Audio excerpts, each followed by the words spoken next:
Hey guys, what's up? Felipe here. Another beautiful day in Seattle, Washington. Very foggy outside, kind of cold.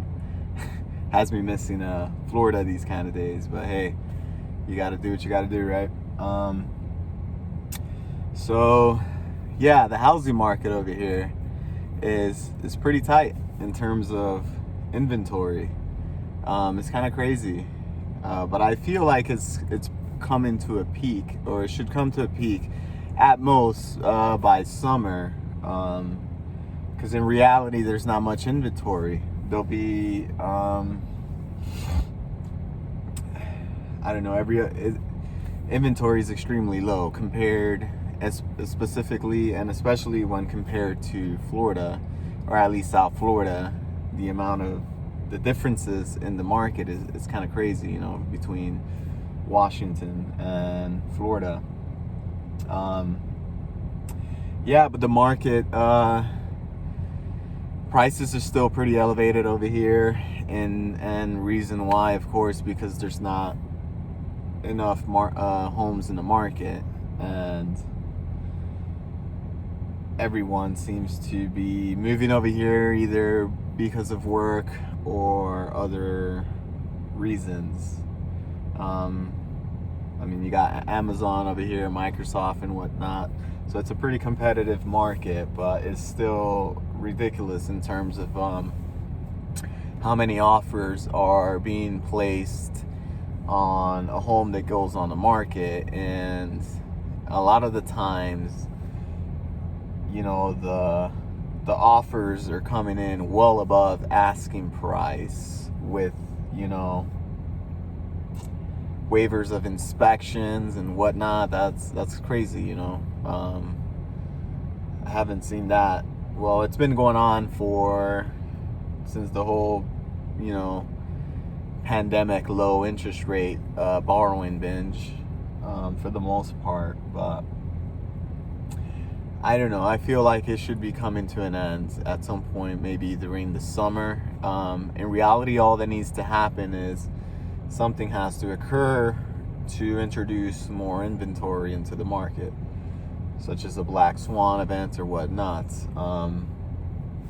However, I feel like Seattle personally is pretty insulated, the market, in terms of why, because it's very populated, and the city itself is planning on preventing, or they're planning on regulating residential housing, meaning if they pass the bill or whatnot, you would no longer be able to build single family homes in the Seattle area, in the King County area, which that'll be pretty intense for residential homeowners, because now they have a rare commodity, right?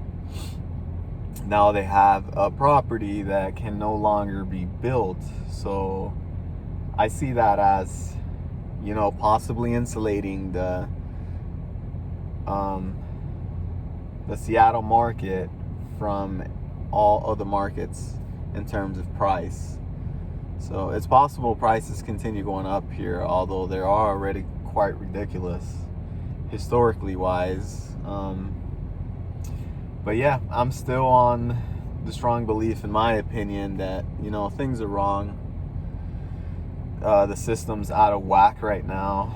A lot of people are being priced out of the housing market, such as first-time home buyers and whatnot, because as you guys were all aware of, not only your competition now as a buyer is another buyer, but it's institutions as well, because institutions are not getting into the game.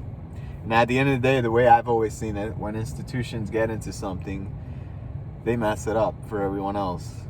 Because again, greed, all they care about is, numbers, money, how much money they're making. So they jack up prices. They get into the rental market now, jacking up prices.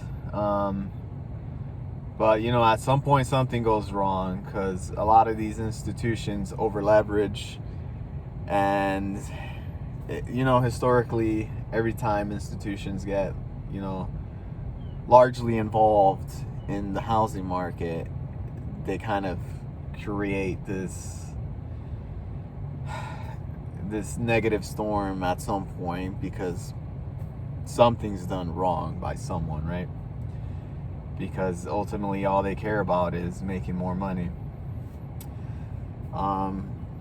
Well, I mean, that's the gist of it. This video I wanted to make pretty much just kind of explaining the housing market, or from what I'm seeing, and the differences between Seattle and Florida, which is kind of crazy. Although Florida has historically less inventory than typically, Seattle's on another level.